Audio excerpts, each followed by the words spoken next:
Pour récupérer les housses avec les cadres à miel, on place la veille un cadre chasse-abeilles qui va permettre aux abeilles de descendre dans la ruche et les empêchera de remonter dans les housses. Ceci nous permet d'avoir moins d'abeilles à chasser lors de la récupération. Le lendemain, s'il reste un peu d'abeilles, on les brosse cadre à cadre. S'il reste beaucoup d'abeilles, on utilise un souffleur pour les déloger.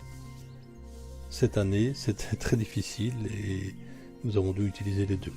On transporte ensuite les housses vers le local d'extraction.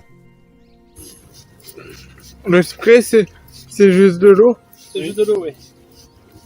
C'est pour les embêter un petit peu. Donc certaines, elles s'en vont parce qu'elles sont mouillées, donc elles préfèrent s'éloigner. Mais bon, ça marche pas super. Le pire moment, c'est vraiment la récolte. C'est vraiment là où on se bat avec les abeilles.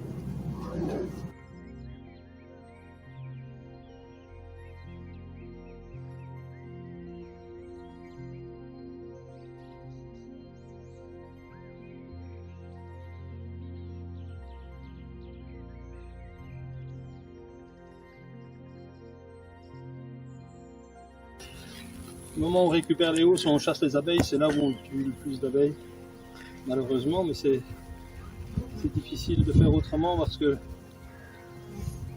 en plus ici cette année, il y a encore énormément d'abeilles dans les ruches.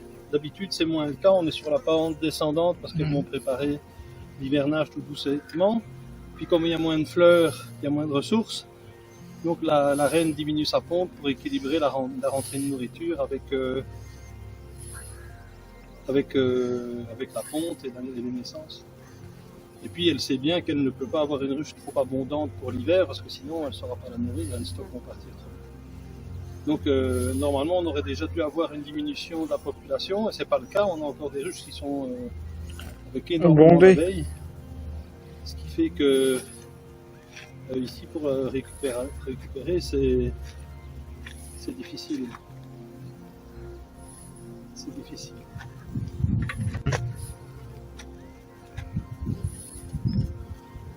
On essaie de faire le moins de dégâts possible, mais c'est difficile, il y a trop d'abeilles. Et c'est dû à quoi ça? Comme la saison a été mauvaise, les abeilles ont moins travaillé.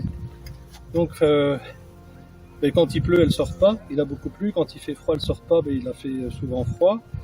Et alors, le fait que les températures soient fraîches, elles partaient plus tard travailler et elles rentraient plus tôt, puisque les températures étaient fraîches.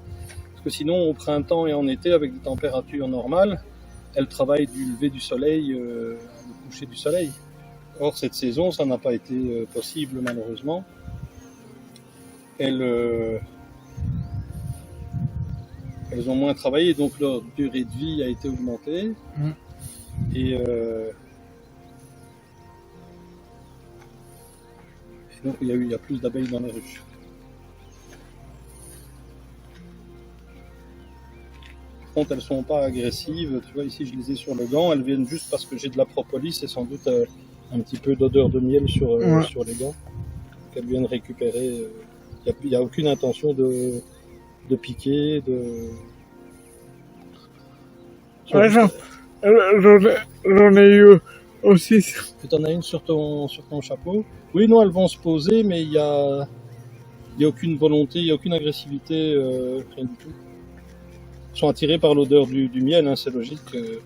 Et là, pareil, ça fait que de la fumée, en fait. C'est un enfumoir. C'est un enfumoir électronique, un peu comme les cigarettes électroniques. Pour la mise en place, on étale une bâche en dessous de l'espace de travail, ceci facilitera le nettoyage. On dispose les bacs à désoperculer sur les tables ainsi que les supports qui vont accueillir temporairement les cadres prêts à passer à la centrifugeuse. On dispose ensuite les hausses à côté de chaque poste de travail pour que les personnes qui vont désoperculer aient plus facile. On perd vite un peu de miel au sol et on va éviter d'en mettre partout en marchant dedans. C'est aussi une facilité pour eux car les hausses remplies de miel sont assez lourdes à transporter. La centrifugeuse est posée à proximité de la table de travail pour éviter encore une fois de perdre du miel en y transférant les cadres depuis la table de travail.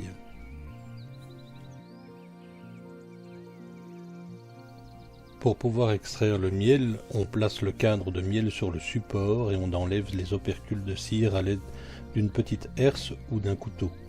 Les opercules vont tomber dans le bac équipé d'un filtre en inox. On récupérera le miel de ce bac plus tard en le passant à travers 2 filtres. Les cadres traités seront placés en attente dans un support en inox avant d'être transférés dans la centrifugeuse. Le seau surmonté de ces 2 filtres recevra le miel par la vanne de sortie jaune. La centrifugeuse est fixée sur une palette pour pouvoir la stabiliser au maximum lors de l'extraction.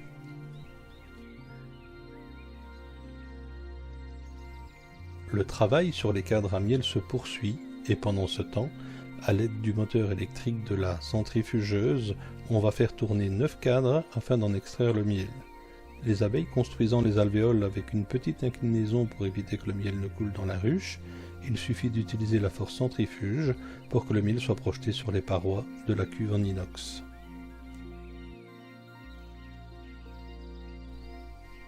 Le miel s'écoule de la centrifugeuse et passe par 2 filtres. Le premier à grosse maille pour arrêter les plus gros morceaux de cire et ensuite un à petite maille pour les plus petites particules de cire. Les cadres vidés du miel sont placés dans leur hausse et seront replacés près des ruches pour que les abeilles récupèrent ce qui n'a pas été extrait. On aide parfois l'écoulement en inclinant la cuve.